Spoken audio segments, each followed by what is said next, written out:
This Mortal Coil, an audio murder mystery by James Beagon, brought to you by Aulos Productions. Part 6.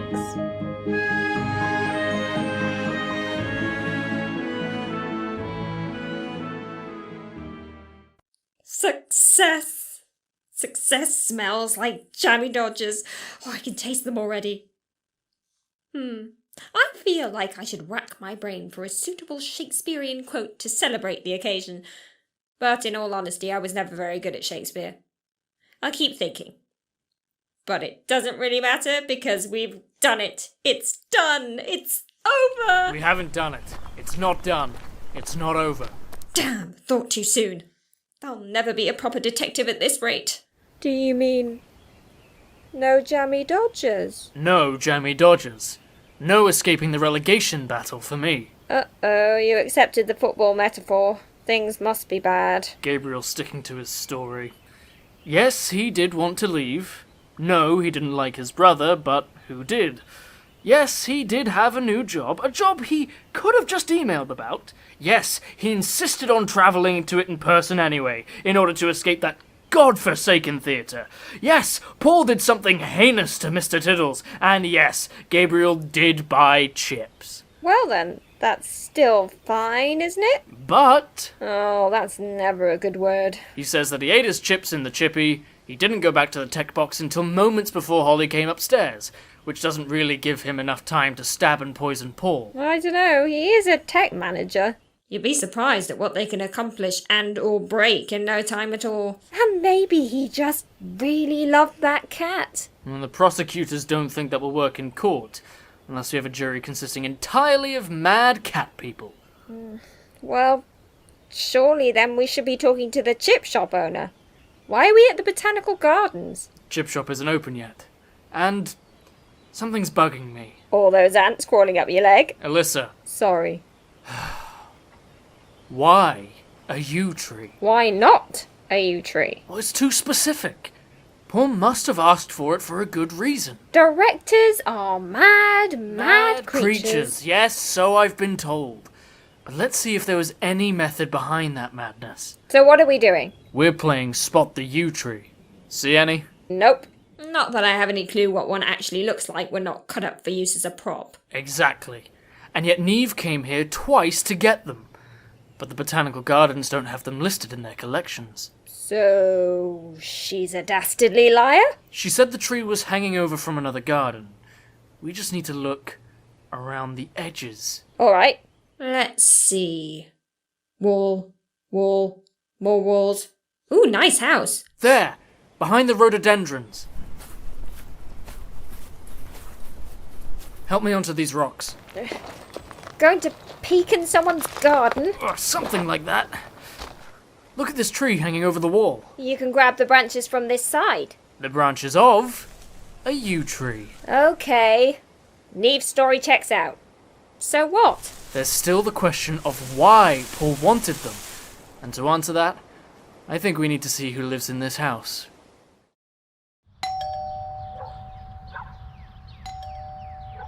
Nobody's home. It's nice though, isn't it? Massive house envy. It's not one of your lots. Like someone who works in theatre could afford this. I'll run a check on the address then. Head back to the theatre for me. See if you can take a look at the budget and if the yew tree branches are marked up there. All right. Where are you going? Feeling a bit peckish. What you having? I'm not here to order. Well, don't stand there then. You'll put off paying customers. It's 10 o'clock in the morning. Aye. You'd expect it to be a bit busier, wouldn't you? Sure. Oh, police. Aye. Yeah. Could tell. You've got the trench coat. Look, it's not police issue. It's just a gift from my You mum. know, I thought you'd be here to talk to me a lot sooner. Yeah, well, I'm here now. I was wondering if you'd seen this man before. Here's his photo. Oh, aye. One of the theatre twins. He was a regular. Angelic. Angelic? Name's Gabriel, isn't it? Yeah. Has he been in recently? Oh, you mean on the murder nights? Maybe. Yeah, he was for the first one. No for the second. First one he was sat over there in the corner, like usual. Till when? Like 6:15. Damn! It definitely wasn't his twin? Nah, I'd know. You would? Aye, one of octuplets myself. What? Wondering if he did it, aye? I can't possibly comment on an ongoing investigation. So, yes, aye? Yeah. Well, thanks very much for your time. Hold on. Hmm? There was some other guy who came in way before. The twin? No, someone I didn't recognise.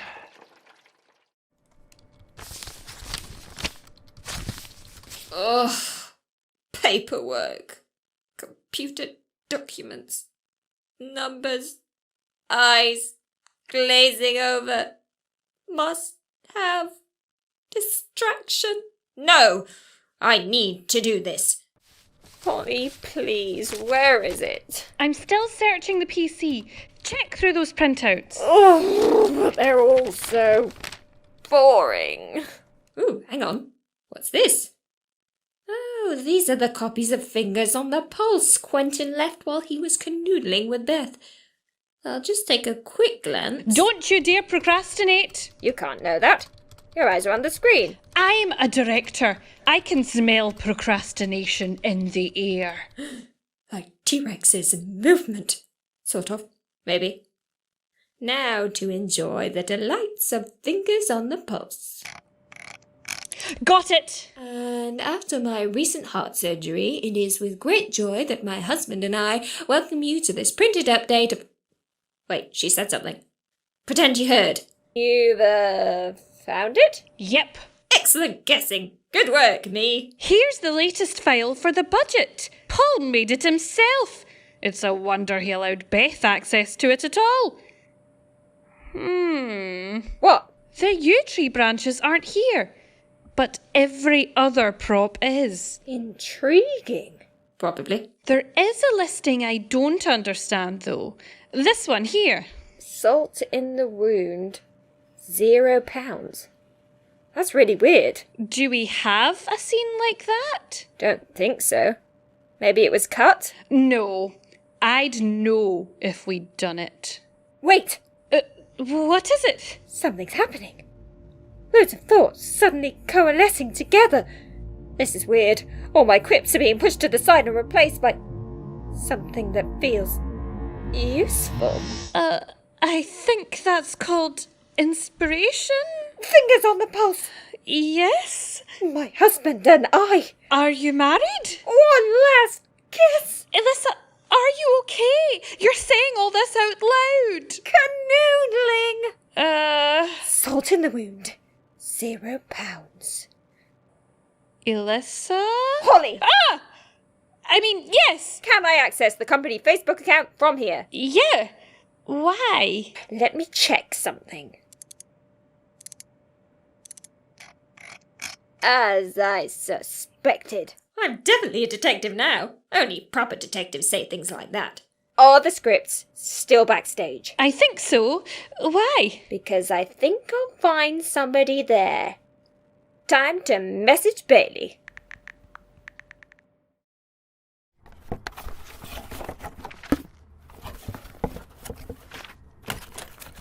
Hello there. Oh, Christ on a bike. Something I can help you with, Quentin? No, I was just helping out, like a good chap. Beth asked me to, you know. Did she? Yeah. In fact, I just need to go see what's going. Well, hello. I already did the ominous hello. Damn it. Look, what the dickens is this? I like that there are 2 doors to this backstage. 1 stage left and 1 stage right. Yes, I can see that, rather. I am in the room with you. But more importantly, there are 2 staircases in this theatre. both near the entrance, which one could use to get up and down to the rafters without being spotted by someone using the other. Are you talking to me now, or just monologuing about theatre geography? But with the box office also being the entrance to the building, you would always have to go through the box office to get to either one of the staircases, where you might find... Canoodling. Thanks, Elissa. I was getting there. Sorry. You see, I don't think Beth was making Facebook posts for 45 minutes. She's an organised sort of person. She'd have had them scheduled at least a week in advance. Or so I checked all of 10 minutes ago. At one point, you were canoodling with her in the box office, weren't you? Like I saw you the other day. That's why you returned so quickly to check on her. You weren't that far away. You hadn't just seen the news on the company Facebook page. Nobody sees anything on company Facebook pages. Oh, well, what can I say? I'm a caring sort of chap. Not caring enough. How does your husband feel about Beth? Husband? My finger is on the pulse of this case. Behold the introduction to this printed edition. Oh yeah, dramatic reveal. Definitely a proper detective. I don't think that's any of your business. Why don't we talk about the chips?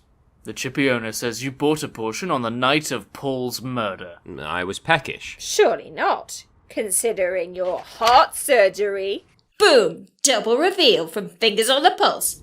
Wait, what's happening? Oh, Beth, come on. You wouldn't deny an invalid now, would you? You're not an invalid. You're fine. Whoa, was that a flashback? Does my brain do flashbacks now? Oh, breaking my heart, Beth. Breaking my heart. Nothing you haven't done already. Just deal with it, Quentin. Passing comments that were crucial clues. I knew it. I think you bought the chips. I think you bought them for Paul. You bought them in advance, poisoned them, and gave him them at the start of the rehearsal, before leaving the theatre. But what if they weren't enough? You needed to be sure. So, with an eye for the blocking, you head round to the stage door to nab the rapier. You're lucky. It's empty. Everyone's either on stage or distracted. Neve's downstairs for her well-needed rest. Then comes the actual break. Paul heads up to the rafters to maliciously edit Gabriel's cue. Waiting near the theatre entrance, you've smeared the rapier with the used substance as well. You can see Paul through the main doors as he enters the box office and heads up one staircase, looking a bit worse for wear from the effects of your chips. Good thing you were cautious, though, because he doesn't look bad enough. Did you not put enough you on the chips, you ask yourself deviously? I was wondering about that. I didn't do... No! You see, you didn't account for Paul's butterfly stomach on dress run night. I saw him get rid of most of his chips in the bin. Holly, chuck these for me. You've hardly touched your chips. They're cold and it's dress run night. I can't stomach anything. Thank you, confirmatory flashback. I could do with these in everyday life. Of course. So you had to finish Paul off another way. Hence, with the rapier you pilfered from backstage, you follow him up. Like Zorro. Gabriel, hearing Paul coming up, deliberately heads down the other staircase, missing you entirely. I thought it was Paul, so I deliberately went down the other one. Didn't want to face him. Wasn't in the mood. Whoa, I wasn't even at that conversation. How did I flash back to that? Gabriel hears footsteps, but thinks nothing of it.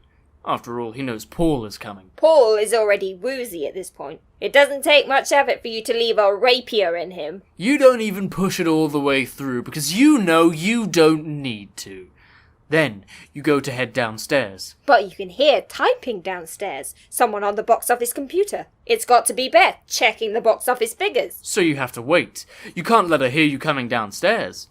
When you hear her going to the office, you assume that's your chance. You head to the main door, but suddenly you hear her coming back. She'd see you leaving, so I bet you turn around and pretend to be arriving instead. After all, Beth did remark that you dropped by before that day. Thanks, Quentin. Nice of you to, drop by again. Well, heavily implied it at any rate. You can't prove any of that. Did Beth tell you this? No. Marvellous. Well then. But she will if I ask her under police caution. She didn't say anything the first time because when she saw you, she thought you'd come for some... Canoodling! Hey! You were taking too long. Because I was building up to it. Also, I say it better. How long had you two been canoodling, Quentin? I don't think they'd been doing it for very long at all. I don't see why you would come on the first night, Quentin. The second night's always better. I bet. Do you want me to answer any of these questions, or are you happy answering them yourselves? It was just another fling. I think that was how Quentin liked to do his canoodling. That's how you say it. Where'd you get that idea from? The pub. We saw you that night. Is that Quentin, the pretty critic? Oh, the very same. He is very pretty. So's his date. Damn lucky woman. Why are you just stood there? Having a flashback. You're absurd. I'm not absurd, but I tell you what is this play. Am I right? Quality theatre, Joe. 5 stars. Stop waving paper at me. Elissa, we're in the middle of something. You're just making puns now. No. Yes. Not entirely. It was an important pun. What do you mean? We were focusing on the wrong play, Bailey. We should have been looking at this one, not bloody Hamlet. I've never quite understood it until now, but this is what our play is actually about, isn't it? One last kiss? It's all about you. And that's what this all comes down to. Tristan, the newspaper columnist with massive commitment issues. Oh, I'm not a newspaper columnist, I'm a reviewer. No, Paul would never be quite that blunt, and wouldn't want to risk any libel claims. So he changed enough to make it new, but not so much that certain people might not guess who he was getting at. People like you. Why did Paul want to get at you? I don't know what on earth you're talking about. I mean, you wouldn't be able to complain about similarities without revealing how they were similar in the first place. So you had to kill it. You have to kill the show. You tried to delay even before Paul was dead. I'm still not holding back tickets for people who might not come. Oh, they're marvellous chaps. They'll be 10 minutes late, tops. And it sounded like you kept it up even afterwards. Beth, I just think that it's way too soon that you come in How here. many times do I have to say this? It's what Paul would have wanted. Boom! Double flashback. So, not content with the usual murder weapon of the reviewer's typing fingers, you aim to eliminate the director through this contrived poison and rapier Hamlet-esque scenario, which I'll ask more about in a second. You underestimated just how much it takes to kill off a show. We still kept going. For reasons passing understanding. And Beth still won't call it off, so that's where Alfie comes into it. The wrong lead at the wrong time. Nothing more than that. Why not go for me or Lewis? You could have been replaced more easily. Grim. Also true. And you weren't sleeping with Holly. Not only was Alfie the lead, but Holly might be too distressed to fight for the play to continue. Let's talk Hamlet. Let's not. Mind if I sit? You do spend a long time talking, and I don't really have a chance to get a word in edgeways. You poisoning, rapiers, curtains. Why bother with any of it? I mean, at some point you came back to get the second rapier, like the first one wasn't enough. Whoever did it, I'd say, has a flair for the dramatic. I can think of many more dramatic ways to reveal a body in a theatre. Not that I think about it often or anything. But did you ever consider the Greek theatre route of the Ekiklema? What are you talking about? You! Me? No, the tree. The yew tree? Belonged to you.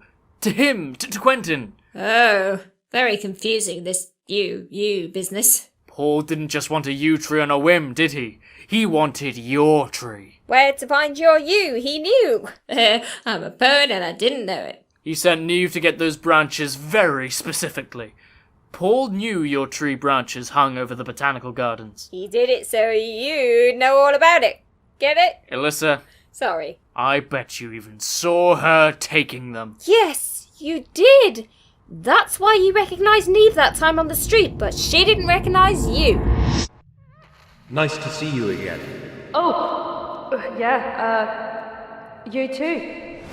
She didn't know who she was stealing from. But there's not much you can do if she's taking them from the bits hanging over the botanical garden. Paul liked the idea of stealing something from you, didn't he? Just as he felt you stole his dignity from him, didn't he? All the little humiliations add up, don't they?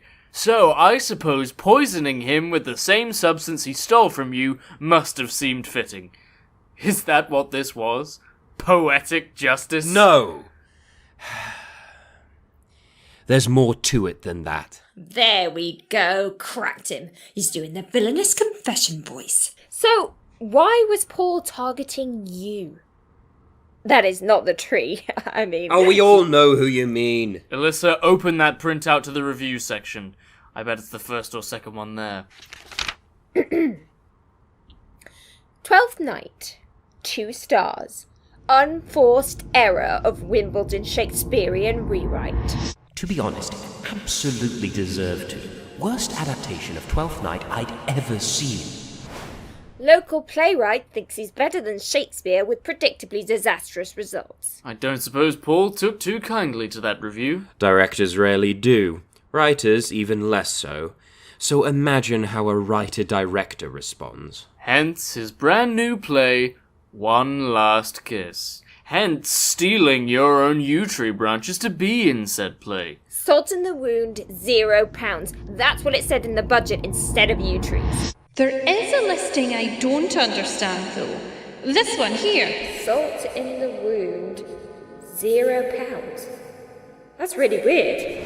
Hey, I didn't need a flashback for that. That only just happened. I figured it out by myself. A certain dramatic irony there, rather. Why go for a bunch of Hamlet-esque death setups then if you were looking for dramatic irony? They did Twelfth Night. Have you read Twelfth Night? Barely anyone dies. It's infuriating. No, Hamlet's much better for all that. When he took the yew tree branches, my mind went straight to Hamlet. Obviously. Not obviously. Not even slightly obviously. It added a little theatre to proceedings, confused the matter, distracted from it, or rather, so I'd hoped. Clearly I hadn't banked on... Rosencrantz and Guildenstern. Sure. But I must say I'd rather got into it. Rather a stroke of luck to find that second rapier. Yeah, now that I think about it, that was probably a massive safety violation and colossal police oversight, wasn't it? Wish I'd thought of the curtain first, actually. Then I could have done them in the right order, at least. Okay, you didn't want the play to happen, and a scathing review would have been too late. I get that. But even so, you resorted to double murder?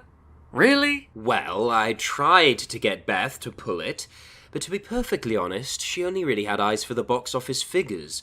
All she saw in me was the ability to sell extra tickets. Was there anything else to see? People would have seen it. They would have known. I walked in on you snogging the theatre manager. It was hardly the world's best-kept secret. They would have known the play was laughing at me. Who would have known? I didn't even know who you were until a couple of days ago. The right people, discerning people. The establishment. The world of theatre. One Last Kiss. The play about a newspaper columnist called Tristan who goes around sleeping with everyone and everything whilst he's also writing book reviews. It's obviously about me. Obvious. Anyone can see that. I really don't think it's that obvious at all. Bailey? Not even slightly. I think you vastly overestimate how often people in theatre think of anyone other than themselves, even discerning people. Wait. I can think of someone who might have been a bit more discerning. Your husband. You were returning tickets, plural, I believe, when we first met. Let's check.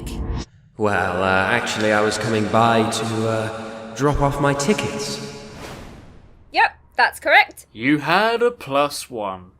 I imagine your husband enjoys a trip to the theatre, so when you couldn't get the show cancelled beforehand, you employed... More extreme measures, yes. Regrettable, but quite necessary. And then yesterday, when I walked in on you, you realised there were still copies of the script about. Try backstage. She's collecting all the scripts, I think.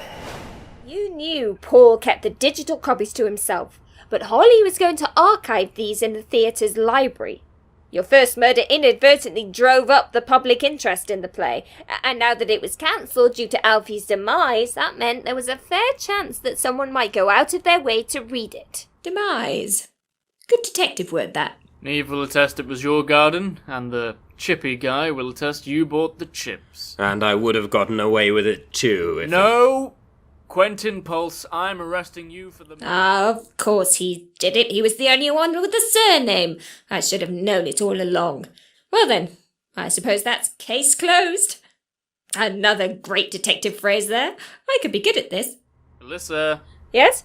You just stood there, smiling at yourself in the mirror. Oh, oops. Sorry. So then, it wasn't Laertes Nope. or Claudius. Just an imposter. Is there an equivalent theatre critic character in Hamlet? Don't think so. Rather ruin the whole play within a play thing if someone stood up and started questioning the costume design midway through. Wait!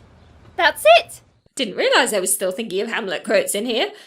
How much is going on inside my head that I don't know about? The play's the thing wherein I'll catch the conscience of the king. That wasn't one of your lines. Nope, it's from the play within a play bit. I've been trying to think of a pithy Hamlet quote to sum everything up all day, and that was the only one that's come to mind. Tenuous. Still, suits this whole case really, doesn't it? Honestly, it was very good of Quentin to confess in such a timely manner. I'm not sure how much of the evidence would really have held up. But I guess that's the Poirot effect for you. Villains can't help but spill the beans when confronted by lengthy speeches. It wasn't Gabriel either then. Nope. Despite all that evidence. I mean, it was all fairly circumstantial. That's an understatement. Oh, hello, Gabriel. Oh my god, he's so cute! Don't touch him! Nobody touches the cat. Oh, but I need to kiss his cute little nose. No! It's your bloody fault I'm still here. Well, aren't you off to get that fancy job? No, because I missed the deadline sitting in a cell. Yeah. Sorry about that. You did seem really guilty. Sod you both. Tiddles 2 and I are going home. So near and yet so far. You've released Neve then too. Yeah. Don't tell anyone, but snapping branches off a tree isn't actually a crime, turns out. Can't see that. What about the rest? Well, we'll need to talk to Beth some more. But it sounds like she was using Quentin as much as he was using her. I doubt she had any real idea what was going on. Though it would have been a damn sight more helpful if she'd bothered to mention canoodling Quentin on the day of the murder. Well, you know, canoodlers like him are probably easy to forget. And the others? Oh. Haven't they talked to you? Okay, so I'm thinking one-man show. Oh, fantastic. Easy costuming. Very affordable. Ooh, how many parts do I have? It's a one-man show. How many do you think? But how much multi-rolling? As much as you want. Yes! Hang on. Let's not blow the budget here, seeing as, you know, we don't really have a budget. And no rapiers this time. Oh. Definitely not, no. No, please. Or bloody yew trees. Oh, God, don't get me started on yew trees. Oh, my goodness. Hey, guys. Oh, hi, Elissa. What are you guys talking about? A new production. Oh, great. Is there a part for me in it? Yeah, so the thing is, we thought you were basically a police person now, because you spent all your time doing that rather than acting. Hey, I'm still an actor. I act. Occasionally. Sorry. Budgetary considerations and all that. Absolutely. Yeah, it's just no money. It's the money. Well, how about I consider your face? No, wait, it'll come to me. Sorry, Elissa. It's for the best. See you around, Elissa. Bye. So do keep in touch Really now. nice. Bye. See you later. Let's go grab a drink and talk some more about this. No, I cannot Oh, tell you. I need to Consider your affairs. Damn it, they've gone. Sorry about that. It's fine. It was a paid acting gig. Always too good to be true. Well, for what it's worth, though, you're not half bad at this detective thing. Ah, compliments. Tasty actor nourishment. Oh, I almost forgot. Jammie Dodgers! My debt is paid. And you? Did you escape relegation on a dramatic final day of the season? Not exactly. So we caught the murderer. Yeah, but the powers that be were a little peeved with the whole losing the second murder weapon thing. Plus not talking to the chip shop guy, like, straight away. And also the fact that maybe 50% of the investigation was done unofficially by an old non-police mate of mine. Oh. So, relegated after all then? Massive legal ramifications and likely dismissal. Yeah. Sorry? It's alright. Hey, maybe I'll set up my own detective agency. Go freelance. That's where the money is. I'm freelance. It's definitely not. But you could team up with me. Rosencrantz and Guildenstern, the crime-fighting duo! Ooh, please. No more Hamlet. I am sick of bloody Hamlet. We should make up new surnames then. Marketable surnames are hard to come by. And inherently suspicious. I'll think about it. But in the meantime, if there's another incredibly specific theatre-related murder, I'll give you a call. Please do. I'm an actor out of work. I'll basically do anything. Except directing. Because frankly, I'm not cut out for this level of criticism. That was the sixth and final part of This Mortal Coil, starring Sophie Harris as Elissa, Thomas Muggleston as Bailey, Liam Spooner as the Chippy owner, Serena Doran as Holly, Adam Butler as Quentin, Charlie Angelo as Paul and Gabriel, Daniel Origin as Lewis, John Spilsbury as Alfie, Grace Gilbert as Beth, and Tiana Milne-Wilson as Neve. Opening and closing credits read by Victoria Fairley. Written, directed and edited by James Beagon. Music by Jessica Kelly, and publicity design by Eleanor Dombre.